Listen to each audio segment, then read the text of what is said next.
Hey guys, welcome to the channel. यार आज का वीडियो बहुत ज़्यादा इंपॉर्टेंट है। आज के वीडियो का टॉपिक होने जा रहा है how to do registration on mcc.nic.in for all India counselling. मतलब 15% ऑल इंडिया कोटा की काउंसलिंग करने के लिए आपको जो एमसीसी की साइट पे रजिस्ट्रेशन करना है। जैसे कल जो शेड्यूल आया था वो 14 तारीख से शेड्यूल स्टार्ट है, ठीक है, बट वो टेम्परेरीली रिमूव कर दिया गया है एमसीसी की साइट से। मे भी कुछ चेंजेस उसमें हो। उसमें एक गलती थी कि चॉइस फिलिंग की डेट उन्होंने 20 तारीख तक दी है, जबकि रजिस्ट्रेशन फर्स्ट राउंड का 21 तारीख तक दिया हुआ। तो पॉसिबल नहीं है।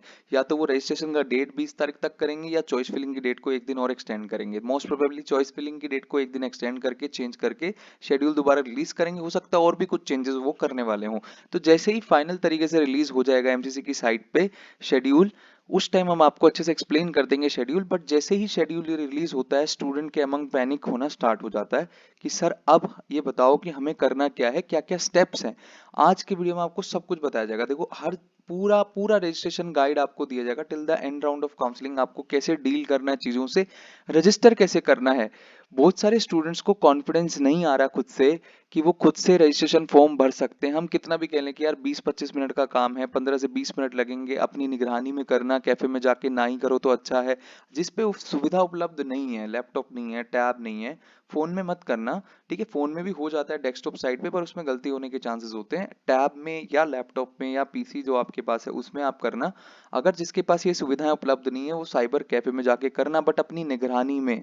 और जो अभी सब कुछ बताऊंगा कि क्या किन किन चीजों का ध्यान आपको रखना है at the time of registration और करना कैसे है। देखो, एमसीसी के पोर्टल पे जो रजिस्ट्रेशन पोर्टल होता है उसमें कुछ चेंजेस किसी भी साल में नहीं होते हैं। तो जो लास्ट ईयर जैसा था वैसा इस साल भी रहेगा। मैंने रेफरेंस लास्ट साल का लिया है यहाँ पर आपको समझाने के लिए। मोर और लेस 90% वही सब सेम रहेगा।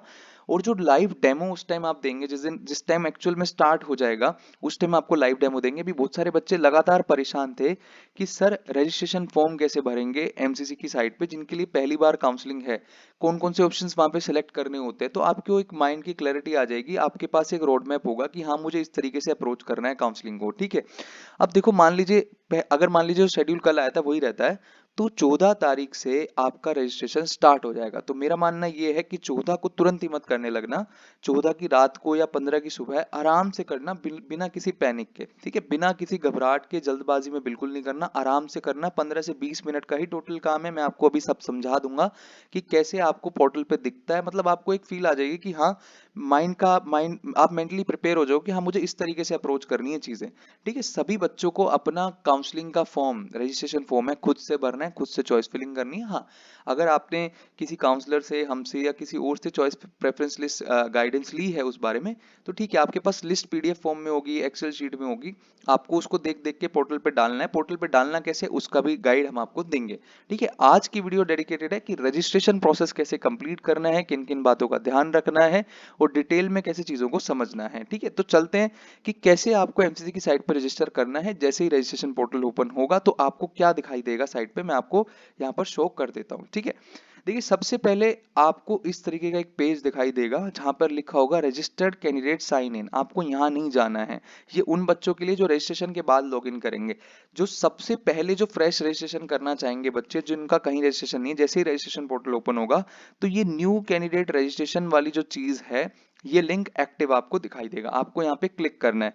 जैसे ही यहाँ पे आप क्लिक करोगे आपको इस तरीके का पेज दिखाई देगा जहाँ पे आपको ना पासवर्ड, क्योंकि एक आपका लॉगिन आईडी और पासवर्ड बनेगा सबसे पहले। तो पासवर्ड में क्या क्या ध्यान रखना चाहिए वो सब आपको डिटेल पढ़ लेनी है कि पासवर्ड आपको किस तरीके से बनाना है। वो बोलेगा कि एक कैपिटल लेटर होना चाहिए, एक स्पेशल कैरेक्टर होना चाहिए, नंबर होना चाहिए। वो मैं आपको एग्जांपल से आगे बताऊंगा। तो आपको ये सब कुछ अच्छे से पढ़ लेना है, इसमें कुछ खास बात नहीं होती, पढ़ लेना फिर भी। और आई एग्री जो बटन है इस पे क्लिक करके नेक्स्ट पे मूव कर जाना है। ठीक है, जैसे ही आप नेक्स्ट पे मूव कर जाओगे आपको इस तरीके से एक पेज दिखाई देगा। ठीक है, यहाँ पर अब आपको एज पर, अब आपको ऊपर, अब मैंने स्टेप लिखे हैं, आपको पीडीएफ टेलीग्राम पे भी मिलेगी, व्हाट्सएप पे मिलेगी, हर जगह मिलेगी। तो हमारे टेलीग्राम चैनल से डाउनलोड आप कर सकते हो कि रजिस्ट्रेशन गाइड जो हमने प्रिपेयर किया स्टूडेंट्स के लिए। ठीक है, स्टेप 3 क्या, enter the information as per your admit card. आपकी एडमिट कार्ड पे आपका नीट यूजी का रोल नंबर लिखा होगा, वो आपको एग्जैक्टली वैसा ही डालना है। क्योंकि जैसे ही आप रोल नंबर डालोगे, देखो एनटीए ने डेटा भेज दिया है एमसीसी को। ठीक है, एनटीए ने काउंसलिंग बॉडीज को डेटा भेज दिया या भेज देगी। काउंसलिंग से पहले उनके पास डेटा, आपके पास आपका डेटा ऑलरेडी होगा। जैसे ही आप यहाँ रोल नंबर डालोगे, एप्लीकेशन नंबर डालोगे, कैंडिडेट का नेम, मदर्स नेम, डीओबी वगैरह डालोगे और कैप्चा कोड डाल के सबमिट करोगे ना, तो आपके पास ऐसा पेज खुल के सामने आ जाएगा। तो पोर्टल आपका इंफॉर्मेशन ऑटोमेटिकली उठा लेगा। जो भी आपका रजिस्टर्ड मोबाइल नंबर होगा जब आपने रजिस्ट्रेशन किया था एनटीए की साइट पे, ठीक है, जो भी आपका रजिस्टर्ड ईमेल आईडी और मोबाइल नंबर होगा, ठीक है, उसको वो ऑटोमेटिकली उठा लेगा। ठीक है, जो भी आपका रजिस्टर्ड ईमेल आईडी है या मोबाइल नंबर है जो आपने नीट का एप्लीकेशन फॉर्म भरते दौरान भरा था, वो ऑटोमेटिकली ले लेगा।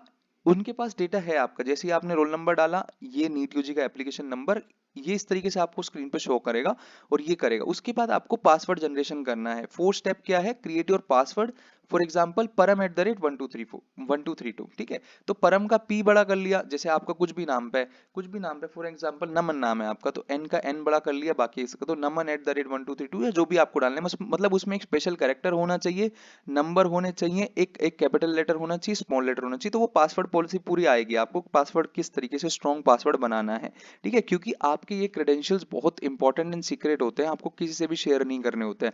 आपको किसी से भी अपना रजिस्ट्रेशन फॉर्म नहीं भरवाना चाहिए, ना ही किसी से चॉइस फिलिंग करानी चाहिए, खुद से करनी चाहिए, ठीक है, खुद से करनी चाहिए। हाँ, प्रेफरेंस लिस्ट आपने किसी से बनवाई है, ठीक है, बट डालनी आपको खुद से ही चाहिए, अपनी निगरानी में एक एक कॉलेज को सेलेक्ट करके।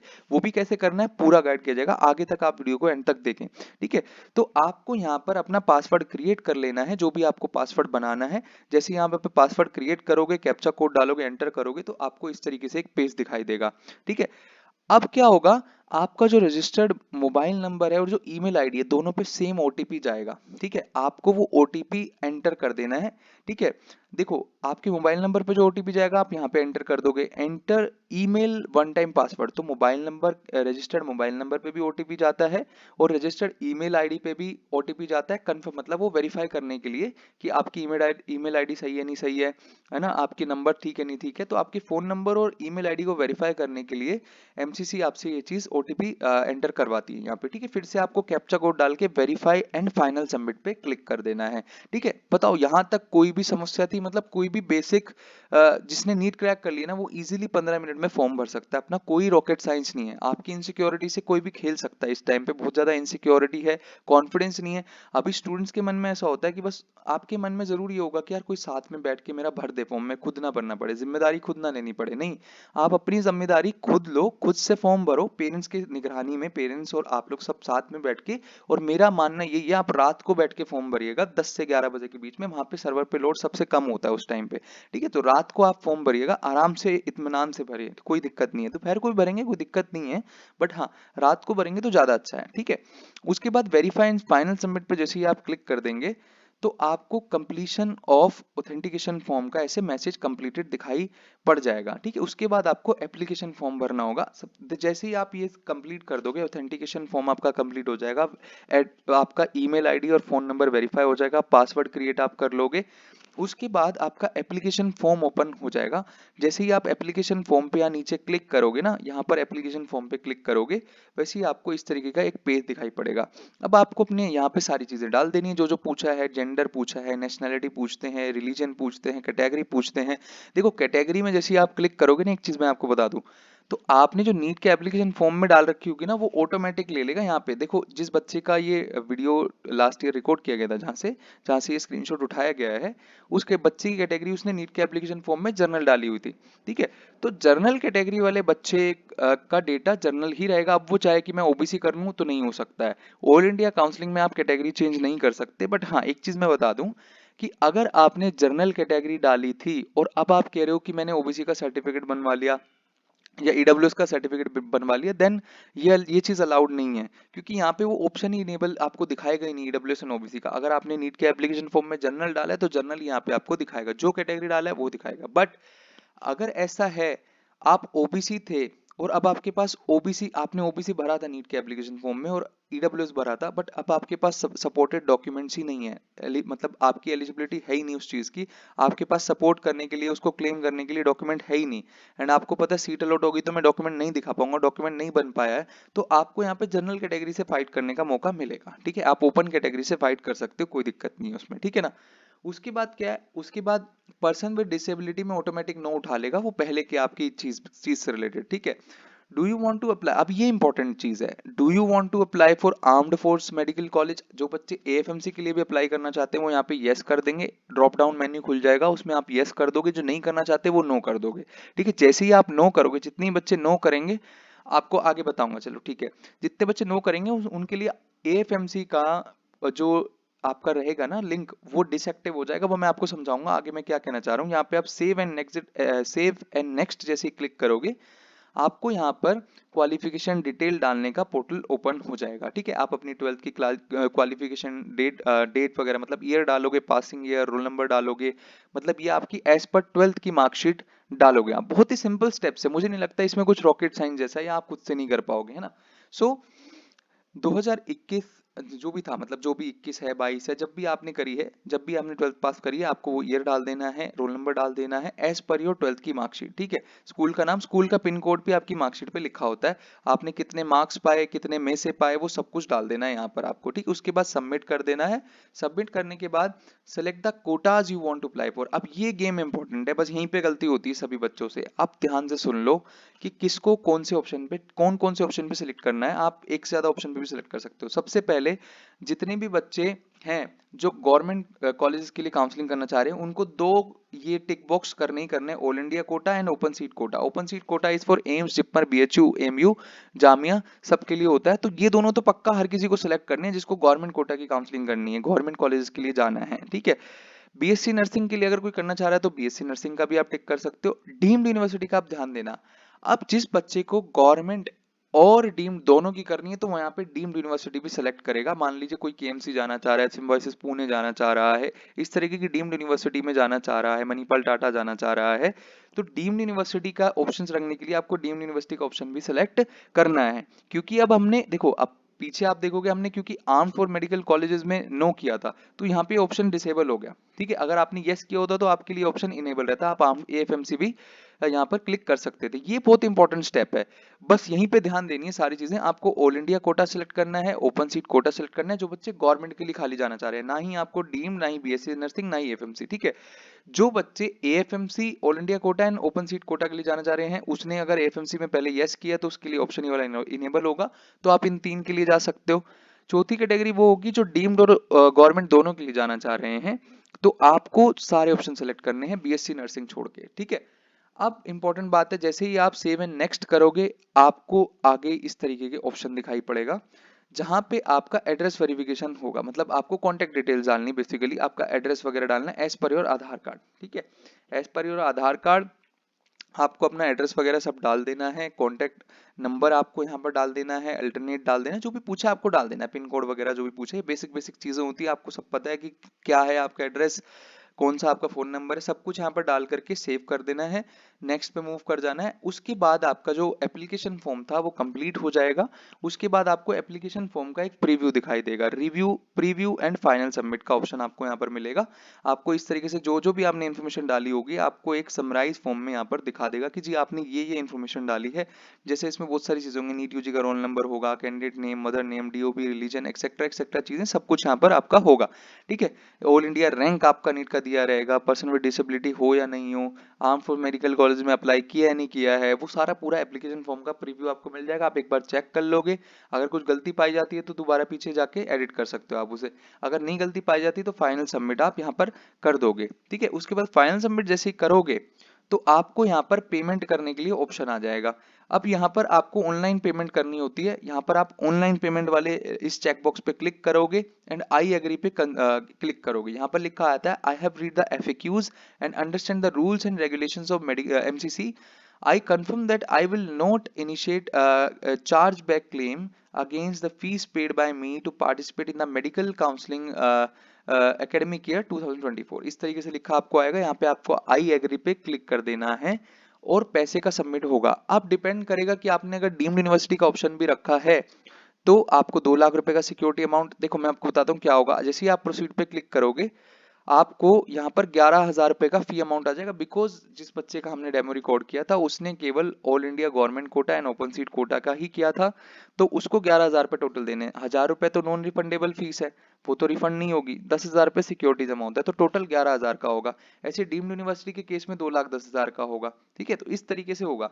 तो जो बच्चे डीम्ड के लिए जाएंगे और गवर्नमेंट के लिए भी जाएंगे, उनको 2,10,000 का ही सिक्योरिटी देना है, तो उनके लिए यहाँ पर टोटल अमाउंट 2,10,000 आने वाला है। ठीक है, तो फिर उसके बाद आएगा सिलेक्शन ऑफ पेमेंट गेटवे। आप इन चारों पांचों में से जितने भी पेमेंट गेटवे इस बार देंगे, कोई सा भी सिलेक्ट कर सकते हो, फर्क नहीं पड़ता आपके पास कौन से बैंक की कौन से बैंक में आपका अकाउंट है, कोई सा भी पेमेंट गेटवे सेलेक्ट कर लो, उससे फर्क नहीं पड़ता है, कोई सा भी कर लो, पेमेंट गेटवे है सिर्फ और सिर्फ, कोई सा भी सिलेक्ट कर लो जो भी आपको अच्छा लग रहा हो।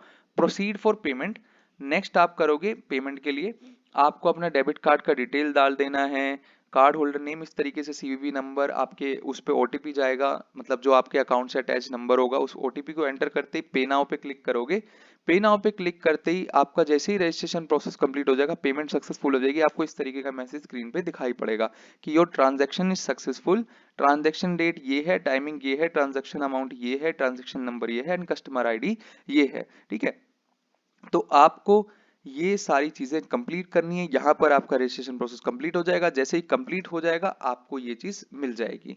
ठीक है, ये क्या चीज मिली आपको, ये आपको मिली, आपका फाइनल रजिस्ट्रेशन प्रोसेस कंप्लीट हो गया, क्योंकि चॉइस फिलिंग। और देखो, अगर आप 14 या 15 तारीख को रजिस्ट्रेशन करोगे तो आपको इस तरीके का पेज दिखाई पड़ेगा, क्योंकि चॉइस फिलिंग जब तक स्टार्ट नहीं हुई होगी, 16 तारीख से चॉइस फिलिंग स्टार्ट है, जैसे ही चॉइस फिलिंग स्टार्ट होगी यहाँ पर चॉइस फिलिंग पे न्यू लिखा आ जाएगा, चॉइस फिलिंग वाली जगह पे।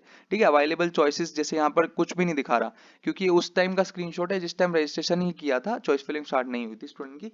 ठीक है, सो जैसे ही चॉइस फिलिंग स्टार्ट होगी, यहाँ पे चॉइस फिलिंग पे न्यू लिखा आ जाएगा, अवेलेबल चॉइसेस पे नंबर ऑफ अवेलेबल चॉइसेस दिखाई पड़ जाएंगे, वहां पे क्लिक करोगे, उसका डेमो मैं अलग से रिकॉर्ड आपको करूंगा। तो ये था पूरा प्रोसेस ऑफ रजिस्ट्रेशन। बताओ, क्या इसमें कोई रॉकेट साइंस है, आप खुद से नहीं कर सकते? एक चीज का हमेशा ध्यान रखना कि जितने भी बच्चे कैफे में जाके करवाएंगे रजिस्ट्रेशन, या खुद से करेंगे कैफे में बैठ के, या कैफे वाले भैया से कराएंगे, तो भाई आप ध्यान रखिएगा कि डेबिट कार्ड कैफे वाले भैया का ना हो करके आपका खुद का डेबिट कार्ड हो, क्योंकि जिस अकाउंट से पैसे कटते हैं उसी अकाउंट में वापस आते हैं।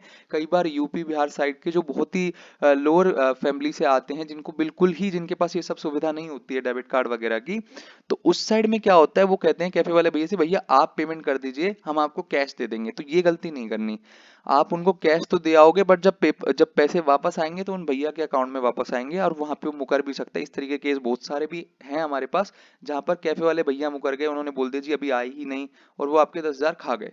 तो इस तरीके की गलती नहीं करनी, पैसे अपने ही अकाउंट से कटवाने हैं, अपने ही किसी रिलेटिव के, मतलब जिसपे आपको ट्रस्ट हो, पापा का, अगर पापा पे नहीं है चाचा का, चाचा पे नहीं है किसी रिलेटिव का जिसको आप जानते हो। डेबिट कार्ड आपका खुद का होना चाहिए, जो आपके कंट्रोल में हो, जब पैसे आए तो आपको मिले वापस। ठीक है ना? ये सारी चीजों का ध्यान रखना था।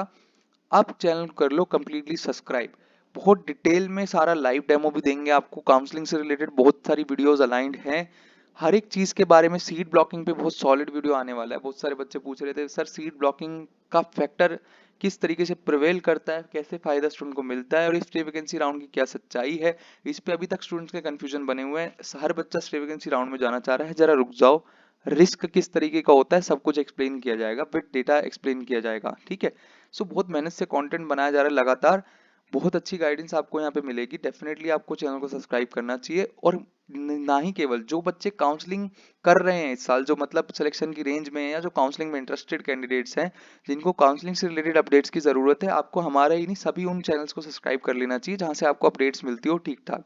ठीक है, क्योंकि इस टाइम पे आप कोई भी इंफॉर्मेशन मिस करने की पोजीशन में नहीं हो, मिस नहीं होनी चाहिए आपसे, टाइमली आपके पास इंफॉर्मेशन नहीं पहुंचेगी तो बहुत समय नहीं होता आपके पास डिसीजन लेने का। अगर आप 2-3 दिन भी लेट हो गए तो वो एक सिग्निफिकेंट चीज आप इम्पैक्ट डाल सकता है आपकी काउंसलिंग पे। तो लेट सवेर नहीं होना है, टाइमली होनी चाहिए आपकी सारी चीजें, सब कुछ अच्छे से करो। ठीक है, that's all for the video, thank you very much, do hit the subscribe button, जरूरी है आप लोगों के लिए। ठीक है।